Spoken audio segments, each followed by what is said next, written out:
Let's move on to our final round rules. So it's only two guys tonight. It's a head-to-head, so nobody's getting cut out of the final round. It's pretty simple, folks. Great take gets 10 points. It's the great equalizer in this 8 o'clock spot tournament. The winner of this next segment will win the game. Let's go on. We talked about one credible finish in game one with Freddie Freeman with the walk-off grand slam. How about another one on Sunday afternoon? The Washington Commanders stunning the Chicago Bears 18-15 in what was the most entertaining, ugly game I think I've ever seen. Hail Mary, Noah Brown, former Ohio State guy, catches the touchdown in the end zone to win the game for the Washington Commanders, get them to 6-2.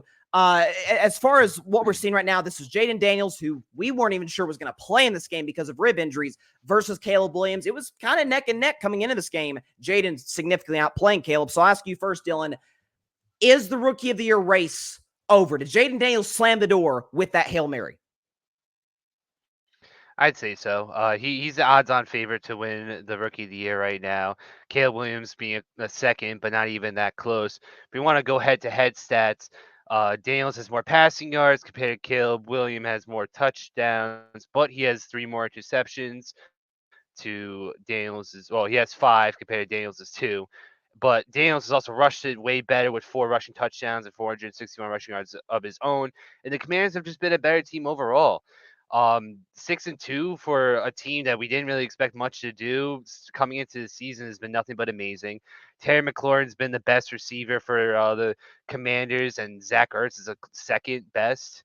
While on the Bears side, they've done nothing but make acquisitions in the offseason with Keenan Allen, Roma Dunes, DeAndre Swift, on top of already having DJ Moore and Cole Kmet. So the Bears tried everything in their chance, in their ability to be able to give Caleb Williams an offense that's catered to him for him to succeed. And Daniels has been outperforming him with much less. And not to mention the first week of the season. Of course, it's the first week. So many things have changed from then to now. But the defense for the Bears has kept, has won the first game of the season to start off for the Bears, and has also bailed out Caleb Williams and other times too throughout the season to even keep them in playoff contention.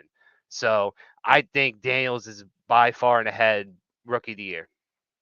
Yeah, you make a compelling case. And again, like this is I think it was pretty common, at least it felt like understanding for most NFL fans and media and like that the Bears were going to be a better team than the Commanders this year. And thus far, you look at Washington, they're the 2 seed in what we talked about earlier is a stacked NFC with one of the best offenses in football, with Jayden Daniels, by the way, playing beat up right now. So kudos to him, and a good take on your part, Dylan. To you, Arthur. Jayden Daniels, the Hail Mary, he outplayed Caleb Williams in the game and has outplayed him throughout the course of the season thus far.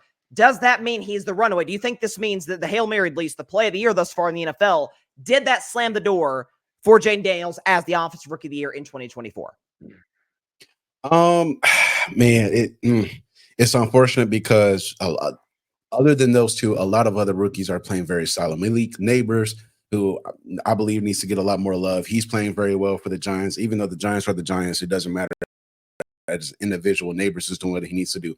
Marvin Harrison Jr. was finally able to have himself a real coming out game on Sunday, so I'm happy for him on that. Brock Bowers, he's been able to have his moments in Las Vegas, but he's yet to really be able to get going, and we know what a discombobulation and a dumpster fire the Raiders have been for the last few years. But yes, at the moment right now, you got to give it to Daniels. The man has been playing outstanding. I'm happy for Terry McLaurin, especially because he's a very, very great wide receiver. I watched him a lot when he was at Ohio State. He's one of my favorite guys coming out of Ohio State of all time.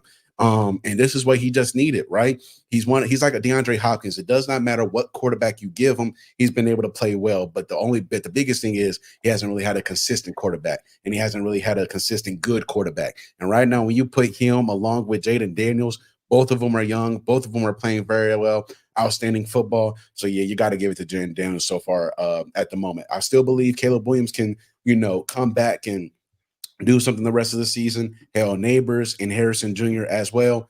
Bo Nix is starting to really play well, but yeah, right now Jayden Daniels is head and shoulders above everybody right now as far as the rookie of the year race is going.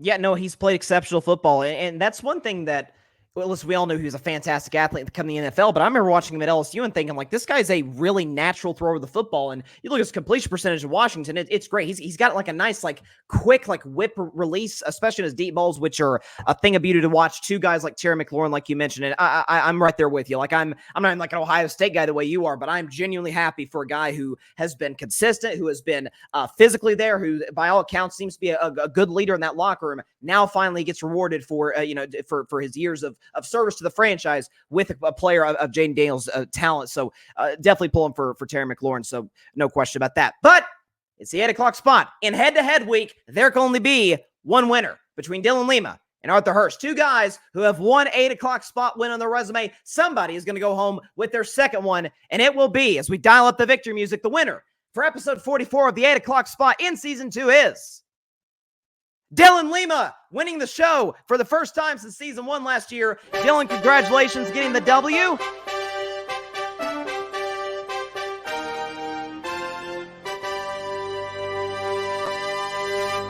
Dylan, your reaction? Oh, I mean, as my comeback, I'm happy that I won. Arthur was a great competitor, and he brought some great opinions to keep it close. But I'm happy I won. Drake May's the truth, and even though this year is not the year for the Patriots, next year they'll be back. I mean, they could be listening. I mean, the fact that what we've seen with Drake May the first couple games, I think he's had a pass ring in the 90s. He's running well. Like, listen, New England's got a ways to go in terms of drafting guys, but I've liked what I've seen thus far. No question about that. Arthur, your reaction to what we saw tonight in head-to-head night? Oh no, this was fun. Definitely kept me on my toes for sure. This one was fun and competitive. We gotta do these a little bit more. All right, listen, the head-to-head night, like, maybe this is going to be, maybe you guys are like the pioneers of something in the future for the 8 o'clock spot moving forward, but no question. Shout out to Dylan. Congratulations. Shout out to Arthur. You're going to get another win at some point in the near future as you got last week. That is it for this week's edition of the 8 o'clock spot. Catch us next week at 8 p.m. Eastern, 5 p.m. Pacific time, live on the Grid Network's YouTube channel. Very, very excited for that. We will see you then. Please stay safe out there. God bless y'all. Peace out. See y'all.